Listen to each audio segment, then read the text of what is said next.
Hello, everyone who's joined us today. We'll be discussing security or security concerns and innovation around private LTE and 5G networks for manufacturing. I'm Avishag Danieli, VP of Product for OneLayer.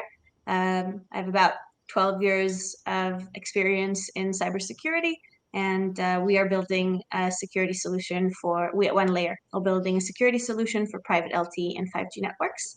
With me today are Warren Small, who is in charge of new ventures and innovation at NTT. Warren. Hi, good morning, good afternoon, everybody. I'm responsible, yes, for growth within new ventures and innovation. Really excited to talk a little bit about this new growing security requirement and to ensure that there's effective awareness. Lovely to meet everybody out there. And with us today is also Mirel Sahik. He is the VP and General Manager of Cybersecurity at Honeywell. Mirel. Thank you so much, Abhishek, for having me on, and great to be on with Warren as well. I'm sure the conversation is going to be illuminating and enlightening for everyone listening. So thanks for joining us all. As Abhishek's mentioned, I have the pleasure of leading our cybersecurity practice here in our building technologies group. And really what we do is we have a group of dedicated people waking up every morning thinking about ways that they can solve the challenge of cybersecurity risk mitigation, risk elimination, specifically to operational technology environments. So look forward to having this discussion because I think private 5G, LTE, it touches all elements of OT, IT, and certainly enables a lot of good business growth as well. Thanks for having me on. Thank you. We're happy to have you both. So let's kick it off with our first question for today. So we had initially discussed, Mirel and Warren, and when we thought about putting this webinar together, we came to the understanding that it's great to kick it off with the paradigm, right? So what is the current paradigm, or what are the current misconceptions with private 5G or private LTE? Warren? Fantastic, thank you very much. I'm not sure if it's truly misconceptions, but I think it's the narrative that this is now somebody else's problem. I think there's always some question around, what security is essential for me, and when am I overcomplicating my environment until something happens.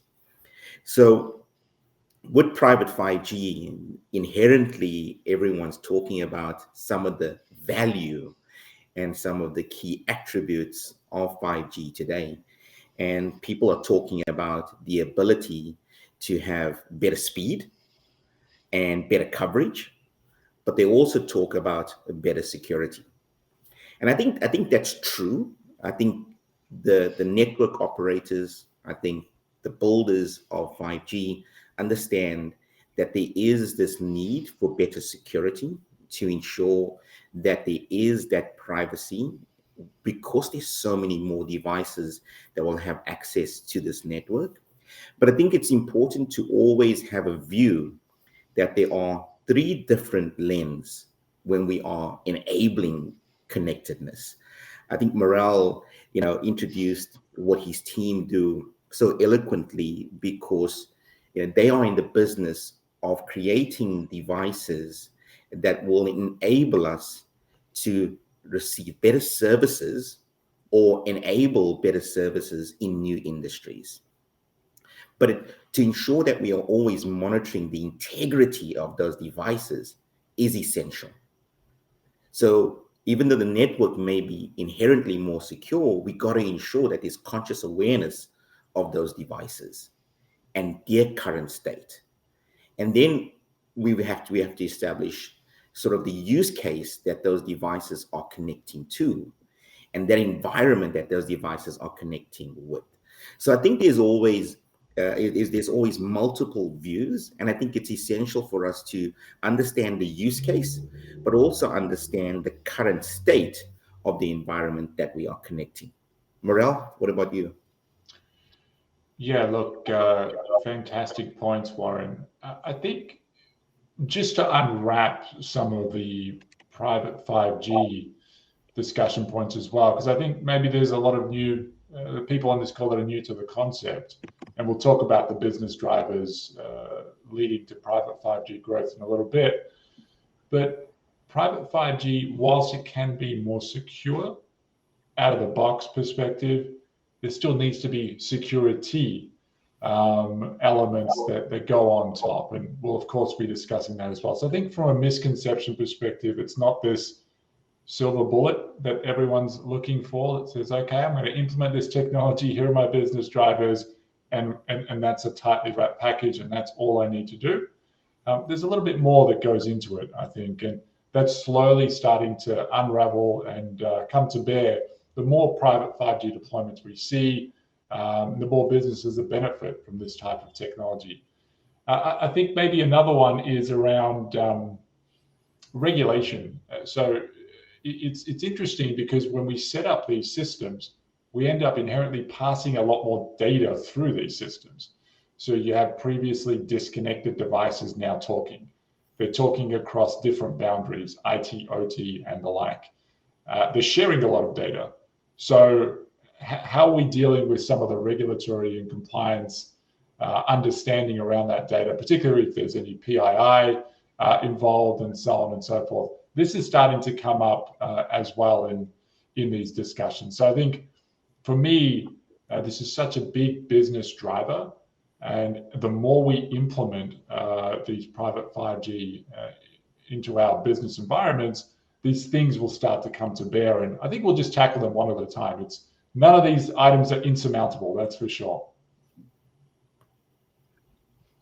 I'll add to that a little bit and say that from our perspective, or at least from my perspective, from the networks that we've seen, there are misconceptions about the security involved around these private networks. So I think, Warren, you mentioned it, that there is a conception that says that the protocol, the cellular protocol itself, is more secure. And when the cellular personas are involved, the network architect is involved in the network, they do approach this network from a standpoint of it is more secure because they are the cellular guys, right? They look at it from the protocol perspective. But that, from our experience, just isn't enough. You don't secure a network with the protocols themselves or just with protocols. There are so many things involved on top of that, all these layers of security that were established in the industry to prevent attackers from gaining access to the network, from exploiting vulnerabilities, from moving laterally in the network. And all of these aren't things that can actually be secured with the protocol itself. So I do think there is some misconception about private 5G or LTE that inherently says it's more secure. The protocol itself is indeed more secure, but there's still all these gaps of security that have to be addressed. So that's just to add a couple of thoughts around that. But before we dive into that a little bit more, I'll add to it and ask you guys, what are the business benefits that you see that are driving the adoption of private LTE and 5G networks? Morel. So again, for some that are new to this concept, which, by the way, I think private 5G, this space is forecast to be anywhere between a $30 to $40 billion market by 2030. So when we think about why that's the case, well, it's because these new technologies are driving or helping drive digitization across a lot of these businesses globally. So the simplest way I can unpack some of the business drivers is to actually start with how these 5G networks get set up. So they're either, in the simplest form, integrated as part of a public network. So think about a standard 5G operator dedicating a slice of their network to your business, or it can be entirely independent. So an entirely independent private network where everything from subscription, control, gateway, all these services are dedicated to your business. This independent side is, of course, a little bit more complex, a little bit more costly, but it's purely dedicated to your business drivers. But irrespective of integrated or independent networks, when we think about the enterprise play here, it's really anchored on this fact that we have an established network for our business. So I think Warren alluded to it earlier. This means that we have dedicated bandwidth for our business. So right off the bat, we could see improved network performance, highest network speeds, lower latency, better coverage as well. So how these networks get set up, you can set them up in a way that allows for better coverage of your critical operations. Another big call out, improved operational efficiency as well, particularly when we think about systems that require this real-time data exchange. So think about communication between, I mentioned it earlier, previously disconnected devices that now need to make these tightly coupled decisions. Let's take an example, maybe a highly time-sensitive manufacturing facility. They have a number of disparate systems. They all need to accept a number of inputs from multiple sources and take this immediate action. This is where these private 5G networks can really shine. And the natural flow from this, of course, allows our organizations to be more streamlined, reduces downtime, increases productivity, allows us to be more efficient, and of course that impacts our bottom lines as well, which is great. Let's see here. I think maybe I'll add one more. I mentioned the ability for it to be scalable. It can also scale up or down to meet business demand. I think this is very nice for businesses that are cyclical in nature. So you can actually go up and down in demand. But really, this is an enabling technology. It's such a core enabling technology to drive digitization of business environments. So irrespective of that technology, businesses want to digitize. Now that we have this technology, more people will latch onto it to drive their business benefits. I think those are incredible key points that Morel articulated. And I'll just be a little bit more practical with some of them, Abhishek, because we see this today globally. Across, I would say primarily today, manufacturing is driving a lot of the demand. And for me, it's a humbling experience, right? Because when you have a lens of security at times, you kind of stay in your lane. You don't see some of the business drivers, some of the business impediments, some of the business needs. And one of the things around coverage for me was so insightful, but not just coverage, right? It's the speed to market to enable coverage. And being involved in some manufacturing conversations, you don't realize some of the limitations today of a Wi-Fi deployment, because practically you're not part of, working in that environment. And if I'm using a device that needs to upload, as Morel said, in real-time data, I'm not thinking about the limitation of my location, but having the ability, regardless of where you are, to share data real time is insurmountable, right? In terms of value, because I always use a use case of transformation or this digital transformation when I talk to my own family about the banks of the past versus some of the fintechs today, right? And having the ability to see a transaction I made real time, A, to make sure that it's true, or B, to make sure it's accurate, but then to make the payment on that transaction almost real time, right? Instantaneously. And I use a fintech with, transactions are in minutes and I can make a payment. So it's the value not just to the user of the technology, but also to the enterprise. A lot of organizations adapted to a new supply chain model to enable better production, but also to drive better supply chain management. And I always use the use cases of some of these new e-commerce sites that are delivering, some of the parcels that we always wait for. And miraculously, Abhishek, every day there's parcels at my door. I'm not sure who's ordering them, but hopefully we'll figure that out soon. But just talk about that ability to report on whatever's sold and whatever's delivered, but having the propensity to manage that in near real time. We haven't spoken about new industries that have struggled because of the lack of connectivity. And I was recently talking to a healthcare department who were talking about being able to deliver services, essential services, to their constituents in locations that they could not reach for multiple reasons.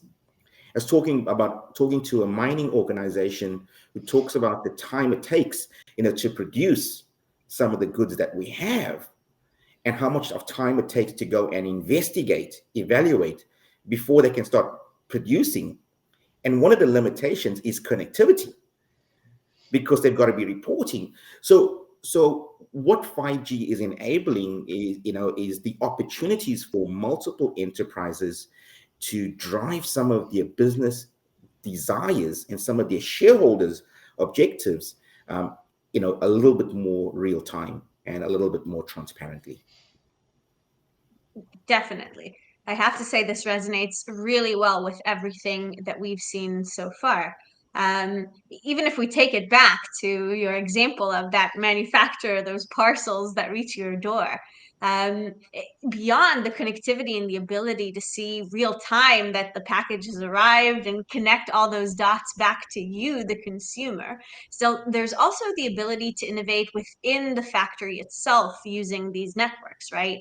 So today, and there are pluses and minuses to anything, but this connectivity actually enables all these automated vehicles to now manage the manufacturing facility themselves, right? You can move towards more innovative technology or innovative approaches to managing your manufacturing site using using this kind of network, using a private cellular network. It enables you to also monitor this activity in real time and even run additional smart algorithms real time, live on top of these IoT devices, which is something that was previously a limitation of the network. The bandwidth just wasn't enough. So there are so many things that are even beneficial on a single site beyond the grand span of connectivity everywhere. So it's really amazing to see how this touches across all these different areas and how much innovation it can bring to all these different manufacturing sites. So I do want to touch then, we have covered the business approach and why it's beneficial to adopt these networks, but we can't ignore the risks, right? There are additional risks when adopting private LTE and 5G networks, and I'd love for us to touch on that as well. So what are the risks that you see today, Warren, in private LTE and 5G networks? I think we've been talking about this, Maral and Abhishek, for the last 5 years, right? I recall being at a conference when we were talking about the value of connectedness, right? But now we know that we have multiple devices that are being connected. And the market and the industry talks about zero trust, right? And the ability to enable zero trust. We also talk about each device having its own identity. I think critical one is the lack of visibility. And I think second to the lack of visibility is the lack of contextual awareness to a state of an asset that belongs to me. I was talking to an organization who was sharing some of the limitations that they have when they acquire new IoT devices. And those IoT devices are being shipped with software that's no longer supported. And they are putting those devices into an enterprise that don't have the critical. So Morel spoke about regulation. We're now talking about a manufacturer shipping technology that is not current, right? So immediately, they made a purchase of devices that are not they're not meeting their regulatory standards, right? Because it's got to be the latest software version, or at least, maybe a version prior, depending on the audit that they can pass, right?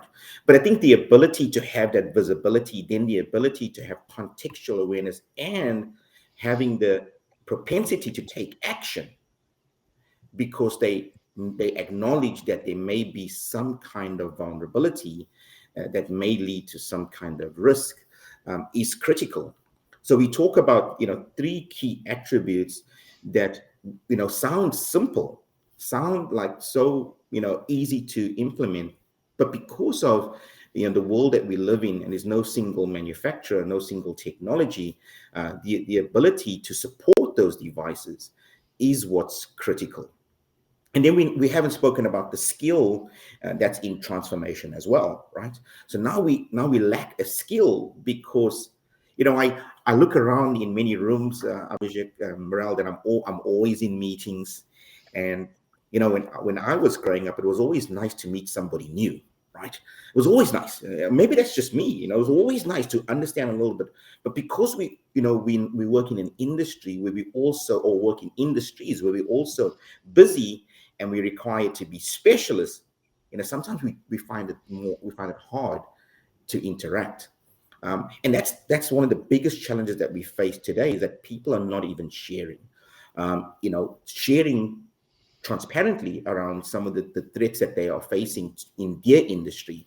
So having the sum of multiple parts, I think will enable us to take better action, but also, will enable us to have a view of what the risks are in my industry, because I've seen some of those risks and I've been able to take some action because it may have been a threat to my organization. How about you, Morale? Great points, Warren. I think you're hitting home on a lot of practical challenges that industry is facing here.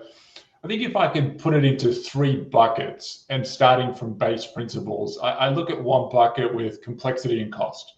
And this is right from time to implement, or implementation and business case even. I think complexity and cost, one's a function of the other, right? So these networks, from first deployment perspective, they can be quite complex to deploy and manage. To your point, they need specialized skill sets and knowledge. And we see this time and time again. You go in with a certain business plan, it is X. All of a sudden, you go to deploy, it's X plus a certain amount of Y. So typically what happens is you get some scope creep, and you go and you implement these things, and they're done without any cybersecurity considerations in mind. Typically, that's what ends up happening in these certain circumstances where we have this crunch, where there's a cost crunch. So things can go wrong if this happens. So starting from peeling back complexity, ensuring we've got the right business case and costing structure, to me, that's number one, base principles. Second, touching on regulatory risk again, just have a thought about regulatory risk. Understand the data that you're passing. If it's Warren's new gym shoes that he's ordered, well, we know Warren's details are traceable through that network. Does Warren want everyone to have access to that data? Maybe, maybe not. If it means his gym shoes arrive earlier, maybe he does. I don't know. But having that regulatory risk and requirement framework in place is super important. And then last, but certainly not least, and this is where my allegiances lie, and what we do day in, day out, is cybersecurity. So you touched on having visibility. You touched on having someone to action that visibility. These are all important aspects, because sometimes we think, hey, wouldn't it be great if we could see all the problems? Yes, that's a start. That's step one. But then step two, okay, how do we fix these problems? And what are the problems as they relate to my business? If I have 10 things, are all 10 critical? Are 5 critical? If I fix 5, what does that mean for my business? Again, it's all back to base principles and business attributes at the end of the day, because that allows us to get the right skill sets on board and to maintain these networks into the long run. It's not a one and done. So to summarize, we've got the cost, and we've got the actual business structure in play, complexity, we've got the regulatory risk, and cybersecurity as well. They're the 3 things that I would always think about. So, Morel, I'd love to add to that. From Please my do. perspective, what we're seeing is that there's also a huge risk around the lack of knowledge in the industry. There seems to be some expertise around cellular networks that comes from maybe telcos that sometimes lacks the perspective of an enterprise. Right. And then you'd have the enterprise network architects who lack the cellular expertise. So each person or each persona has an expertise in a certain area, but there is yet to be those people. And those are still, I call them the unicorns in this space today that kind of embody the whole perspective, right? That are also enterprise experts, but also cellular experts and can help an enterprise adopt these networks adequately. And that's why we see a lot of enterprises actually going to third parties who acquire this expertise for assistance when adopting these networks.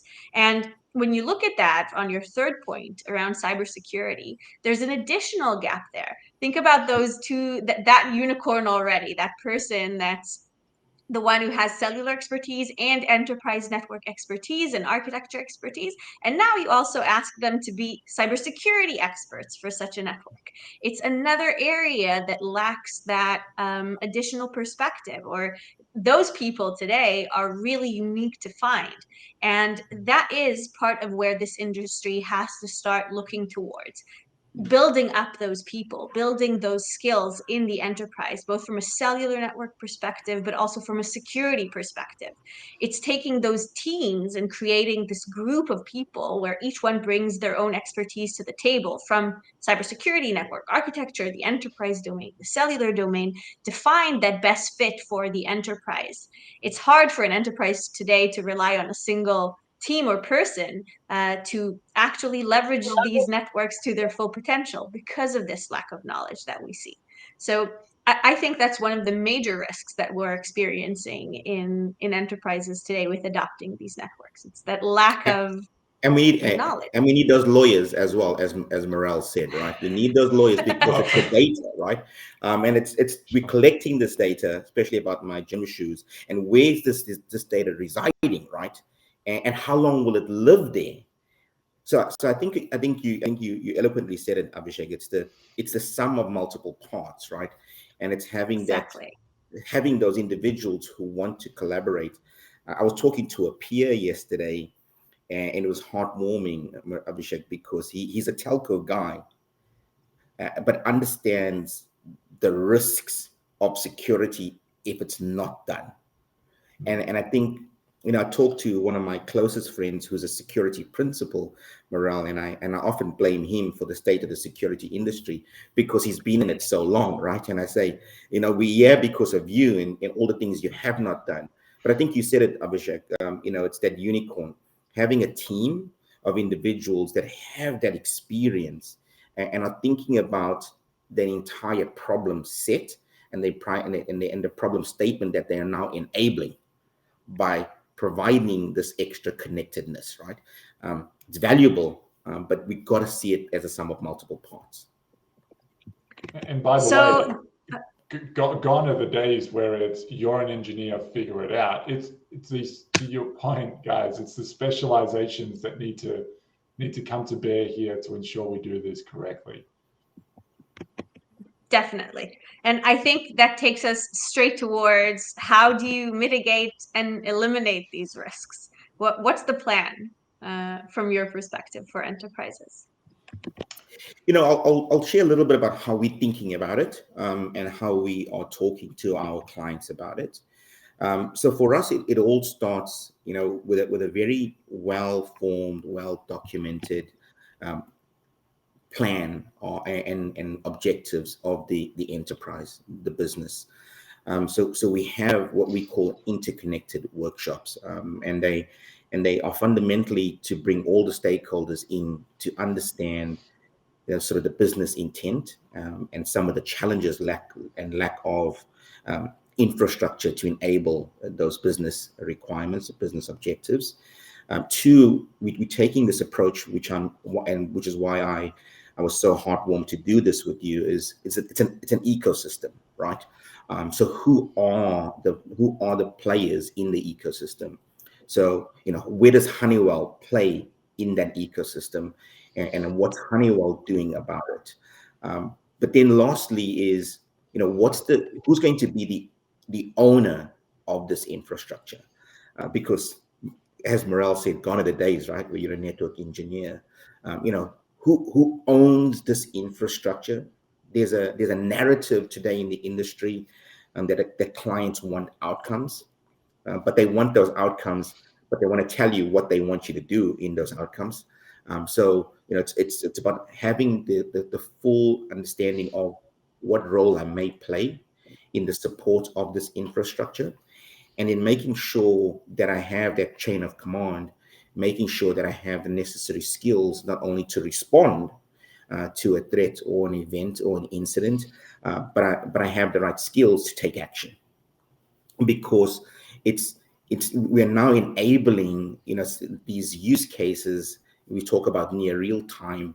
We're enabling these smart vehicles or these smart devices in factories, which also could create a catastrophe if not managed effectively. I've seen some incredible use cases, but I've also seen some threats when an environment is connected, but it's not secured. So that's our approach.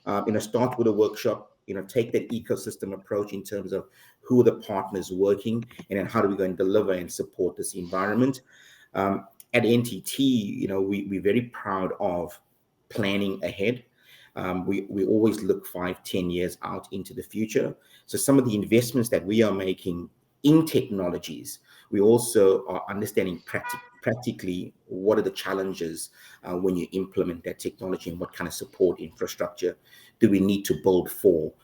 So I'm very proud of our approach, and I'm also proud that we have an opportunity to collaborate with industry peers like yourself.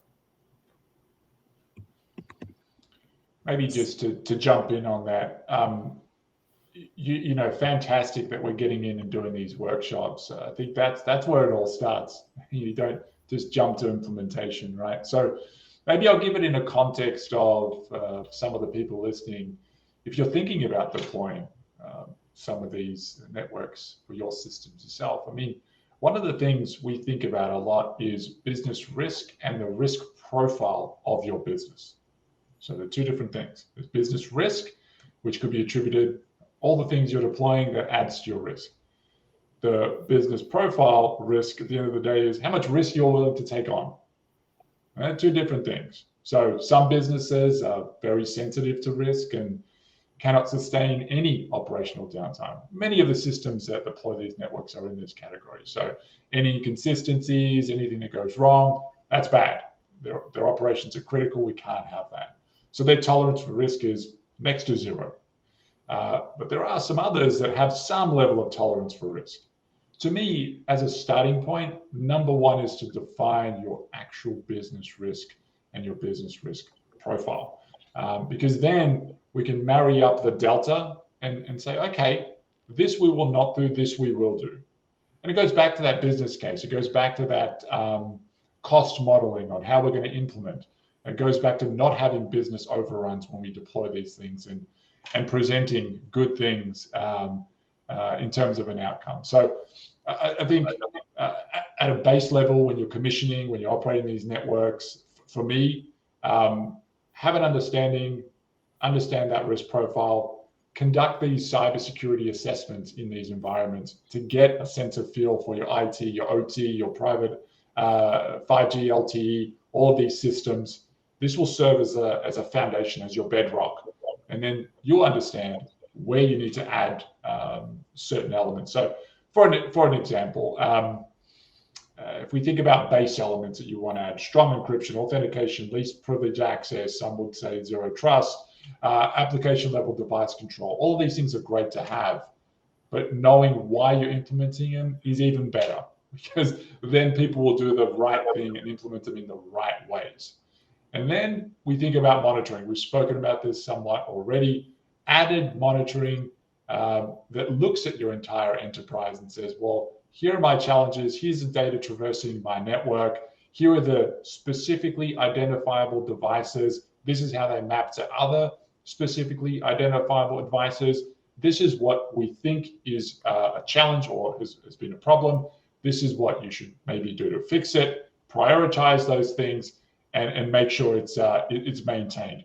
Overall, we call this entire process, of course, our implementation process, but then we have our maintenance process. And at the end of the day, it's all about ensuring that we keep the eyes on the prize and making sure that the actual network is sustainable to the business benefit that we're trying to drive. It's that simple, because if these things get out of kilter, then we have a bit of a challenge, right? We didn't do what we said we're going to do, and then it becomes hard to justify other things. Like, for example, it becomes hard to justify having this unicorn engineer on site to help you fix some of the challenges. So if we start doing things the right way, assessing our business risk, planning to that business risk, have a good implementation strategy, and have a fantastic strategy then to follow on in terms of cyber hygiene, maintenance, monitoring, these three things, you'll have a good deployment and hopefully a good life cycle and good business benefits. Mirella, So Mirella, I'm smiling. Sorry, Abhishek. I'm smiling to myself and smiling internally because, it's practical, right? We talk about and we talk about these manufacturers. These manufacturers also now require that connectivity, right? So you spoke about privilege, not only privilege for these devices that are connecting, but privilege for people that need to remotely connect to support. So thank you for being so eloquent. Appreciate it. Abhishek, sorry. Yeah, no worries. I was just thinking to add that if we tie both your perspectives together, Merle and Warren, I think the most important takeaway would be to get those different team members around the same table as early as possible in the process of adopting a private network, be it the cellular expert or the network enterprise expert or the security perspective, the cybersecurity perspective, personas, get all those different stakeholders that will be involved in this process at some point or another as early as possible together around the same table, be it in a workshop or be it just internally to build that strategy in the enterprise, so that they can get this ball rolling. And also, from what we've experienced so far, by leaving some of these different aspects out of the loop, they eventually do become some blocker to adopting these networks because they are only involved at a later stage. They need to get up to speed. They also now have their own concerns that they bring to the table when it comes to these networks. And the earlier you get everyone involved and in the loop, the earlier you can address all these different aspects and build out the network with security built in, with a strategy that would fit every single piece of the organization to gain the most benefits out of it as fast as possible, and eliminate those blockers along the road. So getting everyone together around the same table as early as possible, I think, would be the key. So now let's talk about some recommendations, right? So I'm thinking to tie this up, what would, from your perspectives, what would a good cybersecurity solution look like for these business groups, or what would a good cybersecurity approach look like for these businesses that are adopting private 5G and LTE? What would you recommend, or what are the things that you think are fundamental to look at? So I think we said it all, Abhishek. I hope you don't mind me going first. I think we've said it all, and maybe using different words, but to have that open mind, right? And when we have that open mind, let's be aware that there is going to be this desire or this need for this connectedness, and we've got to be consciously aware that while we are enabling connectedness, we are also enabling risk. But open mind to understand that there is an additional step that can be taken, and if we have that strong desire to collaborate, it will be adequately prepared to defend. But then it not only along the lines of having an open mind. I don't think there needs to be a fear of complexity. I think it's more a narrative around taking proactive steps to enable more predictability. because when you have predictability, you have the propensity to take action before there's a catastrophe. And Morale articulated, we talk about something simple as monitoring. It's simple, right? It's easy, but the complexity is who's going to pay for it, and the complexity is who's gonna own it, who's going to support it.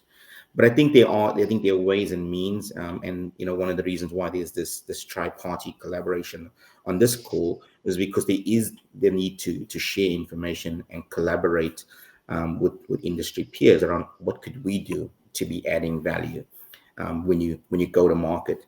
So I think that for me would be kind of the baseline. But then, on top of that, enablement is critical, because there is no single skill, right? And people will have to cross pollinate with individuals that have a security narrative. When I talk to analysts, I always talk about who's making the decision: the security guy or the network guy, right? That's how I talk when I talk to analysts, right? But the better organizations that I've seen, that I've worked with, those teams make the decision together, and it goes faster, right? Because they realize that there's this new world that's being built on the outside, and if we don't embrace that narrative, we'll get left behind. Morel, how about you? Well, look, just on that final point that you mentioned there, Warren, it's all about the business benefit, isn't it? So the underlying technology is the road to the business benefit. So it's in everyone's best interest to make sure that we get the business benefit right, and then the underlying technology follows. In this instance, it's private 5G, LTE. In other instances, it's other connected technology, right? So if we break this down from the business benefit, business case, to underlying technology, and then further into what are the constituents to make that technology work, this is really how, to Abhishek's point, how you get everyone around the table. Because if everyone looks at this monster thing, which is, I need to drive X amount of business, or I need to improve productivity by Y%, that's big. How do I do that? Well, let's break it up into smaller chunks, and everyone can then have a share of ownership. We talk about skin in the game, right? You got to have that ownership to be able to drive accountability and actually do the work that's going to get us to that successful business implementation. So, but just to add on the cybersecurity side, I think enablement's huge. Training, but the right training. Sometimes we see and we're inundated with certain levels of training. It has to be maybe stakeholder specific. If you're using a certain level of solution in a specific environment, you're going to be trained on that rather than just overall general training, which people just maybe next, and doesn't really sink in. Maybe something we touched on but didn't go in deeper: policies and procedures, standard operating procedures. These things are very important, especially to sequential operating facilities or even facilities that are of course time bound and time based. We need to have the right policies and procedures when it comes to cybersecurity. If something happens, who responds? Why do they respond? Do we need forensic information for all the new lawyers that Warren's team is going to hire? Do we need this extra level of depth? And of course, it goes without saying, staying current with cybersecurity trends.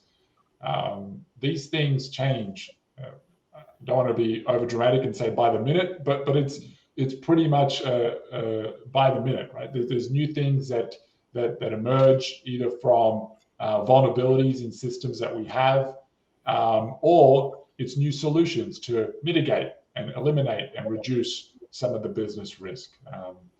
There's some of the points that I had to add. Abhishek, if you want to add anything else as well. Definitely. I'm actually gonna move us forward towards another question, which I think is very interesting, and it was also raised by our audience.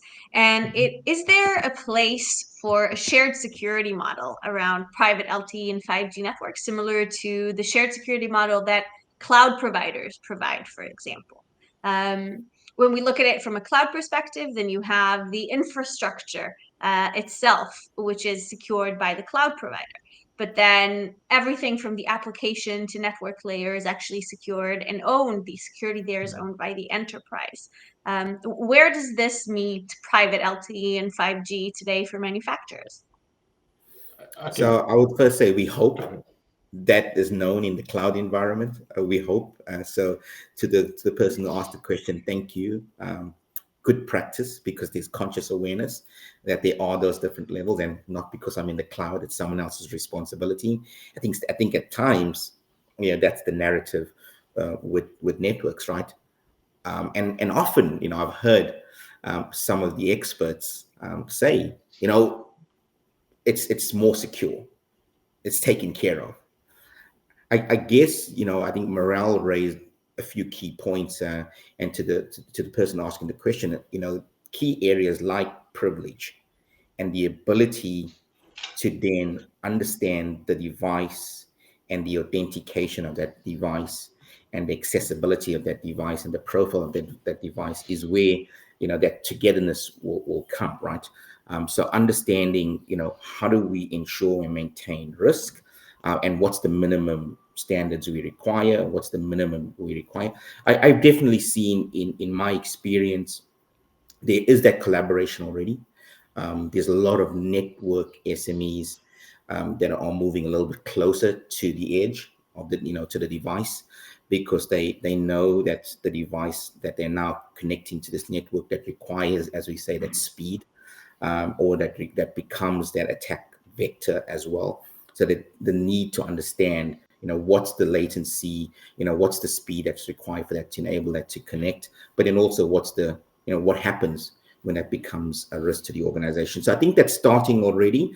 But if we break down that the whole concept of zero trust, is where I think the network and the security team will become a little bit closer. Morel?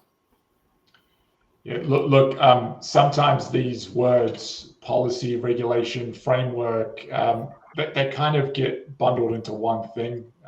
But for me, frameworks are best practice cybersecurity principles in this new emerging space necessary. But it's a framework, right? So it's maybe certain elements would be relevant to your business, but it's good that we have this as a baseline. So I think working through that, very, very positive for industry. It's going to get more like-minded people around the table discussing and uncovering even challenges we don't know about today, right? So I think that's fantastic, and much needed. On the policy and regulation side, really depends on the industry that you're in. And even then, if there's a policy or a regulation from an industry-specific, either governing body or the like, has to have some level of, we'll call it teeth, has to have some level of impact if you do not abide by those specific governing policies. So sometimes we see a policy and it's good, it's written out in a certain way that may guide us to a certain avenue, but doesn't have any underlying stick, if you will, to actually go get the job done. So I think in both those respects, one would serve as a framework and guideline. You would take the best practice elements out of that for your business. And the other one, hopefully, gives us some extra momentum to do the right thing from the start and keep going into that crucial monitoring and maintenance phase that we talked about. I'll add to that a little bit more. So I think from a perspective of a shared security model approach, similar to cloud providers that secure the infrastructure, and the enterprise itself would be the ones responsible for the data network itself. I think those things today aren't yet clear to enterprises because it's still in the phases of being built out.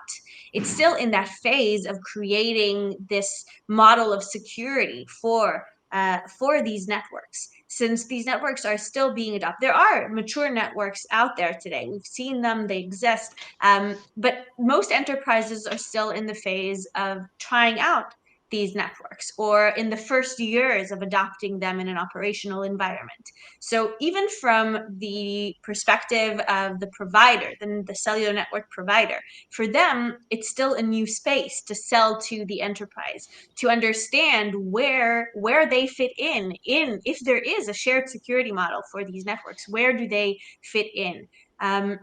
But that still leaves the enterprise in charge of securing the network, because if nobody takes the accountability, it's still your network. You still are accountable if something happens there and if your environment is breached. So today it is the enterprise approach from our perspective, but I do see this in some way being built out towards a shared approach of security as we see more networks out there, as more network providers, cellular network providers will start to get involved in the enterprise domain as well, gain the expertise. It'll probably be something that we see. That's my personal prediction here, but time will tell. And maybe just to add real quick, Abhishek, if I could, on the network vendor side, I mean, we work with a lot of network vendors. Think about network vendors as being responsible for the hardware and software that gets deployed in the environment. So anything to do with that hardware and software, if there's a critical vulnerability, for example, that comes and they need to issue a hotfix, they'll go and do that, but it's incumbent on the enterprise to go and make sure it's implemented. I think if you think about it in the ways of someone that owns equipment that's in the facility, in the environment, that will provide you with the tools because it's under a lifecycle management model. But you, to your point, Abhishek, over the top as the enterprise, need to make sure you've got the diligence to understand that there's an issue. Maybe you'll receive an email, and to go and implement the fix. So I'm gonna wrap us up with the final question, and this will be one from our audience as well, which is, there are a bunch here. Let me just choose one that I think is, I'll take the top one. So the one that I saw was asked several times was, how are security concerns affecting the adoption of private cellular networks? And I think that can be a good one to help wrap up our conversation today. Yeah, I would go first, Morel, and say it's a tale of two stories, right? The organization that has a culture of security is making it go a little bit slower, because there's not a level of fear, but there's a level of anxiety, right?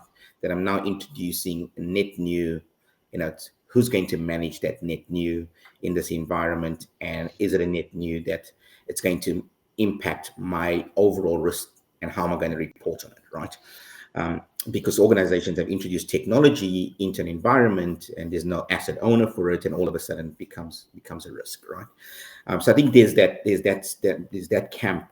The other camp is organizations are moving at pace, because they see the value of enabling new services, or they see the value in providing this infrastructure, this service to parts of the business that lack connectivity. I can't tell you the amount of use cases that we've heard, be it supply chain management, or or logistics, or manufacturing, that entire ecosystem, because there's so much value, and there's also a lot of loss in that area, because things are not done well, or things are not managed effectively. And all of a sudden, you have shrinkage of goods. And we live in a world today where we've got to be a little bit more, more environmentally aware, and we've got to be driving sustainability. So it's the organizations that are that mature, that see those business benefits, that are moving a lot faster. But the organizations who don't, as we said, have that connect in the organization, and just see this as, oh, this is another part of the network that's going to be insecure, is where you have that tug of war. That would be my view. Morel, how about you?